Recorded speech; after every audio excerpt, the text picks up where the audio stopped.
बोल माता का लगाते भाई, खुले भाव से बेचा है भाई, भारत माता को बेचा है भाई, खुले भाव से बेचा है भाई, भारत माता को बेचा है भाई, खुले भाव से बेचा है भाई, भारत माता को बेचा है भाई।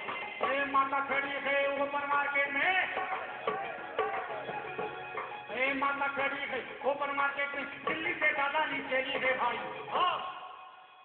हम राष्ट्रवाद का रे भाई, कुछ घड़ी वाला है, धंधा राष्ट्रवाद का रे भाई, सांस्कृतिक राष्ट्रवाद का धंधा राष्ट्रवाद का रे भाई, चंदा डॉलर में लेते हैं भाई, धंधा राष्ट्रवाद का रे भाई, चंदा डॉलर में लेते हैं भाई, धंधा राष्ट्रवाद का रे भाई, चंदा डॉलर में लेते हैं।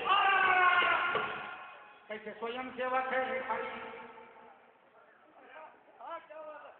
कैसे स्वयं सेवक है रे भाई, सेवा स्वयं की चली है भाई, कैसे स्वयं सेवक है रे भाई, सेवा स्वयं की चली है भाई, कैसे स्वयं सेवक है रे भाई, सेवा स्वयं की चली है। रथ राम का सजाया भाई, रथ राम का सजाया भाई, और गेम देश का बजाया भाई, रथ राम का सजाया भाई, गेम देश का बजाया भाई, रथ राम का सजाया भाई, गेम देश का बजाया भाई।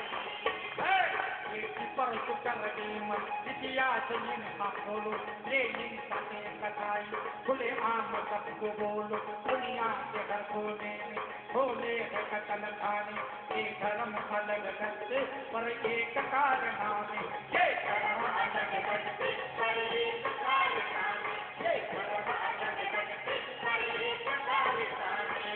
हा सुंदर परिसंवाद जागतिकीकरणावरचा झालेला, या जागतिकीकरणाच्या परिसंवादामध्ये आमचे दोन तानाजी ठोंबरे आणि त्या दोघांनी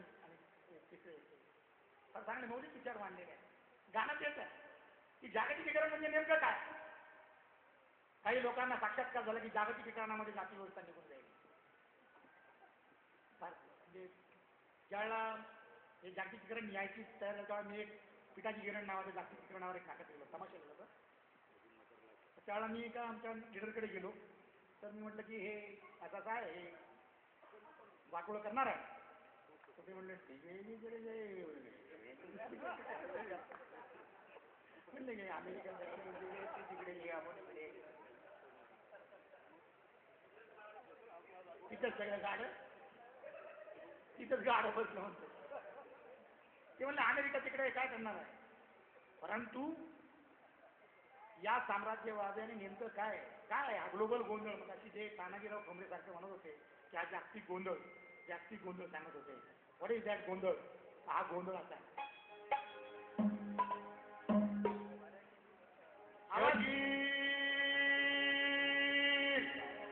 जुलमाचा कहर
युग आलं कलिवयो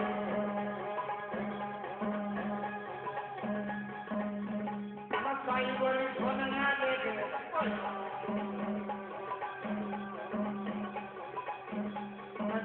नाद कोण आलं कलिवयो बाबासाहेबांनी रक्ताचं पाणी करून मान्य नसतानाही घटना दिली आणि त्या घटनेमध्ये पहिल्यांदा या देशाला सार्वभौम देश म्हणून डिक्लेअर केलं. बाबासाहेबांच्या मृत्यूनंतर अवघ्या 30-40 वर्षामध्ये बाबासाहेबांच्या तत्वज्ञानाच्या पाठी खंजीर खुपसण्याचं काम काय केलं. बाबासाहेबांनी सांगितलं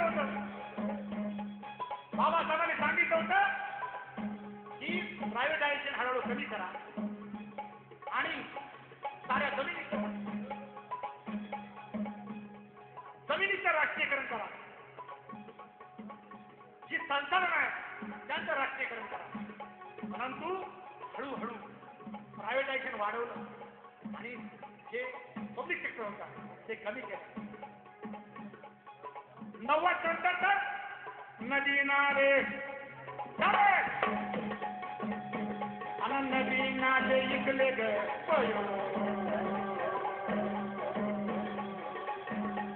दही खोरी इकली ग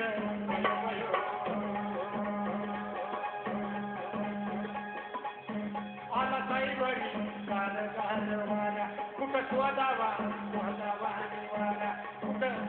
कुठं तडवाव पाय आणवानी कुठं शोधाव कुठं बरं पाणी. काय अवस्था ज्यांना वाटतं की ग्लोबलायझेशनमुळे दलित आदिवासी भटक्याविमुक्त आणि बहुजनांचं कल्याण होईल त्यांना दिसत कसं नाही की या देशामध्ये 1 लाख शेतकऱ्यांनी आत्महत्या केल्या. 1 लाख शेतकऱ्यांनी आत्महत्या केल्या. आणि जर या काळात बाबासाहेब असते तर त्यांनी काय ग्लोबलायझेशनला समर्थन केलं. काय दिवाळ वाजले पहा. आणि म्हणूनच तुम्ही सांगतोय ना हा गोंधळ आहे. आणि ग्लोबल गावात बाई आणि ग्लोबल गावात बाई ग्लोबल गारूड ग्लोबल गावात बाई ग्लोबल गारूड ग्लोबल गुंडांत ग्लोबल गारूड ग्लोबल गुंडांत ग्लोबल गारूड ग्लोबल गुंडांत ग्लोबल गारूड ग्लोबल गुंडांत ग्लोबल गारूड हे ग्लोबल गुंड या देशी गुंडांबरोबर म्हणजे मनोवाद्यांबरोबर आंतरराष्ट्रीय गुंड यांना गुंड यासाठी म्हणतो की जो फायनान्स आहे ना आत्ताचा त्या फायनान्सचं स्वरूप जे आहे ना ते सट्टा बाजाराचं स्वरूप आहे. जोगारी स्वरूप आहे. उत्पादनामधून होणारा पैसा नाही. ते सकाळी त्या भाषणामध्ये फार सुंदर बोलले की सकाळी एका देशामध्ये असलेला पैसा संध्याकाळी दुसऱ्या देशामध्ये जातो. हे इकॉनॉमिक्सचा विद्यार्थी असल्यामुळे मी नीटपणे तुम्हाला ते एक्सप्लेन नीट करू शकणार नाही. म्हणजे जास्त खोलात जाऊन सांगणार नाही. पण तुम्हाला मी एवढंच सांगतो की हे सगळं जे आहे ते गुंडांपेक्षा काही वेगळं नाही. या देशामध्ये गुंड मनुवादी आणि बाहेरच्या देशाचे साम्राज्यवादी खास करून अमेरिकन साम्राज्यवादी यांच्या युतीमधनं हे नवी व्यवस्था उभी राहिलेली आहे. या ग्लोबलायझेशनच्या चक्रामध्ये आपल्या राखीव जागा जाती हे दिसत होतं गेल्या. प्रायव्हेट झालं गेल्या. लोक एकत्र येऊ शकतात.